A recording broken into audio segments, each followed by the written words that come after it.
मी काय बनवलेले भारी दिसतंय। हे ना कोंबडीच्या पायाचं सूप तयार केलेलं आहे। वा वा वा, गरम आहे, गरम गरम। तर कोंबडीच्या पायाचं हे सूप मी तयार केलेलं आहे। कसं तयार केलं याची रेसिपी पूर्ण बघा। व्हिडिओ तुम्हाला आवडला तर नक्की लाईक करा, शेअर करा। चॅनलवर नवीन असाल तर सबस्क्राईब करायला अजिबात विसरू नका। नमस्कार, छाया किचन मध्ये मी छाया तुमच्या सगळ्यांचं स्वागत करते। आज मी तुम्हाला बनवून दाखवणार आहे कोंबडीच्या पायाचं सूप। त्यासाठी मी हे ऑनलाईन मागवलेलं आहे। तर आपण ऑनलाईन मागवल्यानंतर तासात दीड तासामध्ये हे येतं, पार्सल आपल्या घरी पोच होतं। त्यासाठी मी हा अख्खा गरम मसाला घेतलेला आहे, दालचिनी घेतलेली आहे, छोटी इलायची, लवंग, मिरं, ही मोठी इलायची आणि तेजपत्ता, अद्रक, लसूण, कोथिंबीर, हिरव्या मिरच्या 4 चिरून घेतलेल्या आहेत, कोथिंबीर आणि बारीक चिरलेला कांदा। बाकी अजून ह्याच्यामध्ये काही हळद, मीठ, गरम मसाला वगैरे पडणार आहे। तर मस्त असं हे पाया सूप आपण बनवूया आणि गरमागरम प्यायला घेऊया। आता आपण खोलून बघूया। तसं तर मी नेहमीच बनवत असते, पण म्हटलं चला आज तुमच्यापर्यंत पोच करूया। हे बघा, असं पूर्ण पॅकिंग येतं पाया सूपचं।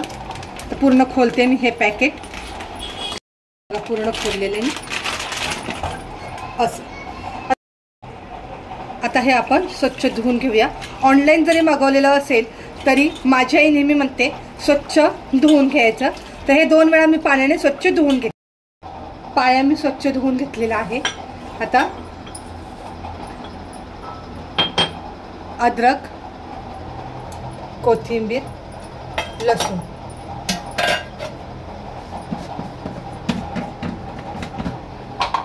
चवीनुसार मीठ हे टाकून मी त्याचं कूट तयार करून घेते।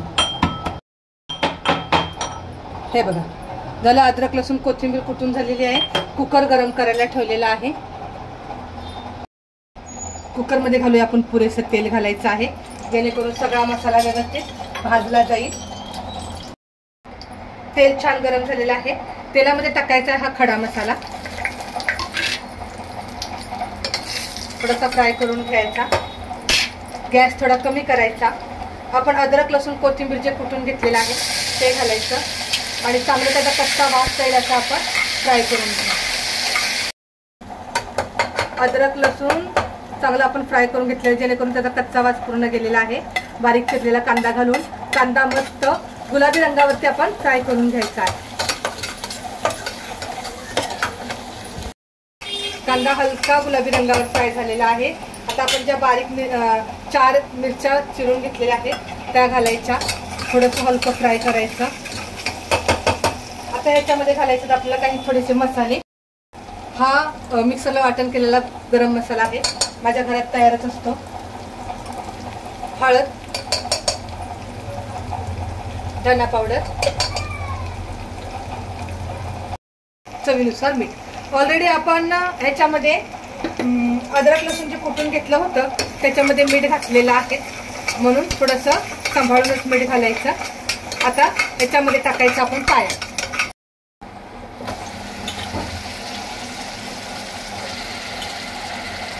पाया टाकून घ्यायचा आणि आता आपल्याला हा मिक्स करायचा आहे। कसा करायचा तुम्ही तुम्हाला दाखवते। हा असा खाली घ्यायचा कुकर आणि हा असा मिक्स करायचा, कारण उलटाने आपण किंवा चम्मचने करणार तर एवढं व्यवस्थित होत नाही। असं करायचं, पण सांभाळूनच करायचं। बघा पूर्ण मिक्स झालेलं आहे। गॅसवर ठेवायचं आणि याच्यामध्ये घालायचंय थोडं कोमट पाणी केलेलं आहे मी, कोमट पाणी घालायचं, सगळं मिक्स करून घ्यायचं। खूप भारी आणि मस्त हे पाया सूप असं तयार होत आहे। आणि आता मी कुकरच्या शिट्ट्या करणार आहे 5 कुकरच्या शिट्ट्यामध्ये मस्त हे कोंबडीचा पाया तयार होणार। शिट्ट्या झालेल्या आहेत बघा, मस्त हे कोंबडीचं पाया सूप तयार झालेलं आहे। आता एका बाउलमध्ये आपण काढून घेऊया। पाया सूप बनवून प्यायचा। बकऱ्याच्या मटणाचा सुद्धा तुम्ही असा पाया सूप बनवून पिऊ शकता। खूप भारी आणि मस्त चवीला आहे। रस्सा ओतून घेते याच्यामध्ये असा जाता। आता ह्याच्यावरती घालूया आपण थोडीशी कच्ची कोथिंबीर। गरमागरम असं पाया सूप प्यायचं, शरीरासाठी खूप चांगलं आहे आणि मस्त आहे, टेस्टी आहे. तर पाया सूप मी हे तयार केलेलं आहे. याची रेसिपी कशी वाटली मला कमेंट बॉक्समध्ये सांगा. माझ्या चॅनलवर नवीन असाल तर सबस्क्राईब करायला अजिबात विसरू नका. लय भारी दिसतंय का मम्मी? हो का? पिऊन बघ मग.